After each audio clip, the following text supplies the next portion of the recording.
Kidlat News Updates.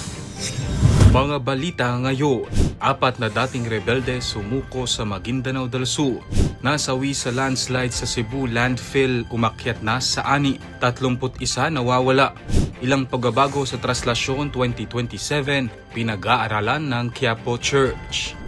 Ako po si Cesar Soriano para ihatid ang nangungunang mga balita sa buong kapuluan ngayon. Voluntaryong sumuko sa militar ang 4 na dating kasapi ng Violent Extremist Group o VEG at isinuko ang kanilang matataas na kagamitang pandigma noong Enero 10 sa himpilan ng 6th Infantry Division sa Datopiang, Maguindanao del Sur.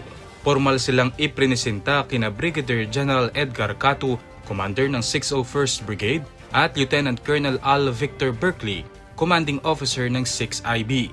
Isinuko ng mga nagbalik loob ang iba't ibang armas, kabilang ang M16 rifle, M1 Garand rifle, M203 grenade launcher at M79 grenade launcher. Dinaluhan ang aktibidad ng mga lokal na opisyal na nagpaabot ng agarang tulong na bigas at cash assistance upang suportahan ang kanilang pagbabalik sa mapayapang pamumuhay. Umakyat na sa 6 ang bilang ng mga nasawi sa landslide sa isang landfill sa Barangay Inayawan, Cebu City ayon sa Bureau of Fire Protection o BFP Cebu City nitong linggo. Ayon sa BFP, 31 katao ang missing pa rin habang 12 individual ang nailigtas ngunit lahat ay nasugatan. Patuloy ang search, rescue at retrieval operations sa lugar ng landslide kung saan gumagamit ang mga otoridad ng backhoe upang linisin ang mga gumuhong debris.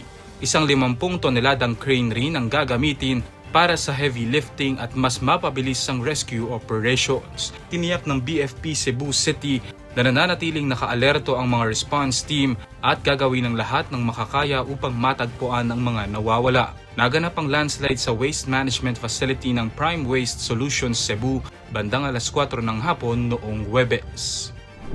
Matapos ang halos 31 oras na traslasyon na nagtapos sa kapistahan ng Poong Jesus Nazareno, pag-aaralan ng Quiapo Church ang posibleng mga pagbabago sa andas, pamamahala ng mga deboto at ruta ng prosesyon para sa Traslasyon 2027.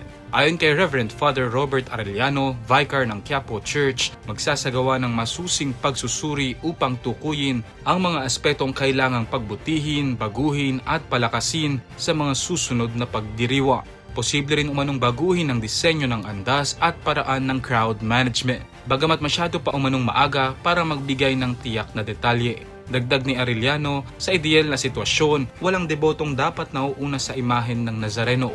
Kaugnay naman ng ruta, taon-taon itong sinusuri ngunit itinuturing na isang malaking desisyon na dapat nakabatay sa datos. Ngayong taon naitala ang pinakamahabang traslasyon sa kasaysayan, gayon din ang pinakamalaking bilang ng deboto na umabot sa 9,640,290 mula Disyembre 31 hanggang Enero 10. Para sa Kidlat News Channel, ako si Renzel Lenon, nag-uula. Ako po si Cesar Soriano, kasama nyo sa bawat pagputo ng balita.